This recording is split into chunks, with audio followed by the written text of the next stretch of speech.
Life और death, ये दो चीजें हमारी जिंदगी को बनाती हैं। लेकिन क्या मरने के बाद सब खत्म हो जाता है या फिर ये एक नई शुरुआत है? ये सवाल बहुत सालों से सभी को परेशान कर रहा है, खासकर जो लोग गहरी सोचते हैं। इसी खोज में से एक नया ख्याल आया, पुनर्जन्म। पुनर्जन्म का मतलब है फिर से जन्म लेना।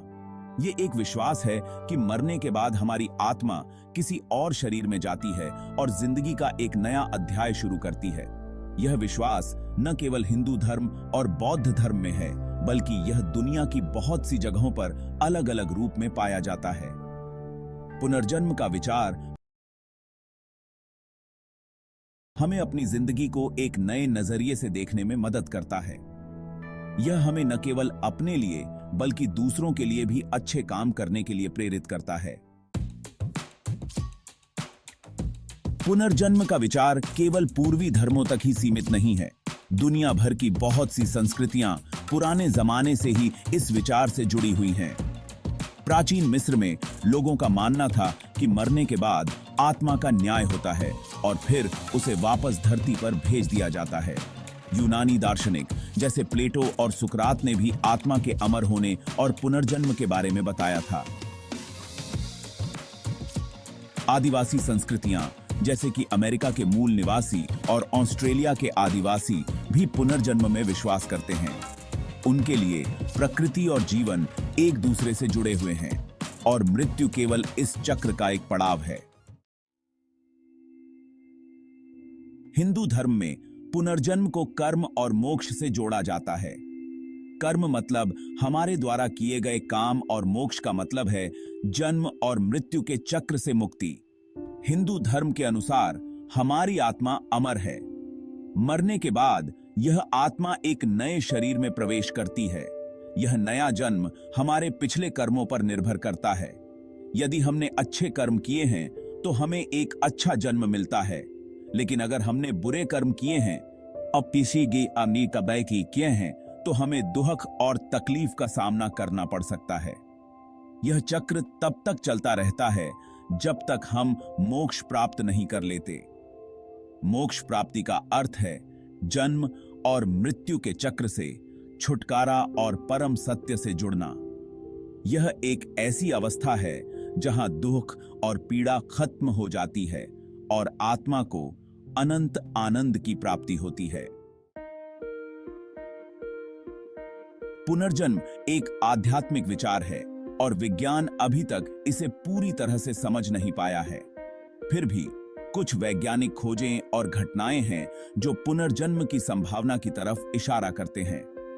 उदाहरण के लिए, कुछ बच्चे अपने पिछले जन्म की बातें याद रखने का दावा करते हैं। इन बातों को अक्सर वैज्ञानिकों द्वारा परखा गया है और इन्हें आसानी से नकारा नहीं जा सकता।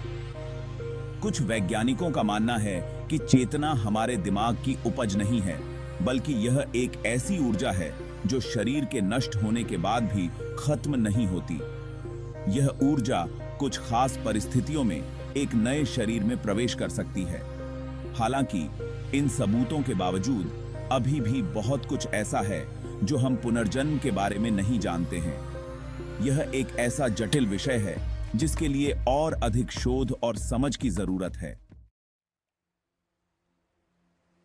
पुनर्जन्म का विषय रहस्यों और अनुभवों से भरा हुआ है। दुनिया भर में ऐसे बहुत से लोग हैं जिन्होंने अपने पिछले जन्मों की यादें, अजीब डर या अनोखी प्रतिभाओं का अनुभव करने की बात कही है। कुछ लोगों ने तो उन जगहों और लोगों को पहचानने का दावा किया है जिन्हें वे सपनों में या ध्यान करते समय देख चुके हैं। हालांकि इन अनुभवों को साबित करना मुश्किल हो सकता है, लेकिन इन्हें नजरअंदाज करना भी सही नहीं होगा। ये अनुभव हमें इस संभावना के लिए तैयार रहने के लिए प्रेरित करते हैं कि जीवन और मृत्यु के बारे में हमारी समझ पूरी तरह से विकसित नहीं हुई है। यह भी ध्यान रखना जरूरी है कि पुनर्जन्म का अनुभव हर किसी का अपना होता है और इसे किसी वैज्ञानिक प्रयोग से नहीं समझा जा सकता। पुनर्जन्म एक जटिल और व्यापक विचार है। यह हमें जीवन और मृत्यु के बारे में अपने विचारों पर फिर से सोचने के लिए मजबूर करता है और हमें एक विशाल ब्रह्मांडीय योजना की संभावना पर विचार करने के लिए आमंत्रित करता है। चाहे हम पुनर्जन्म में विश्वास करें या न करें, यह विचार हमें अपने कर्मों के महत्व, करुणा की शक्ति और जीवन की निरंतरता पर विचार करने के लिए प्रेरित करता है। यह है ये के तीनिसे के सईन।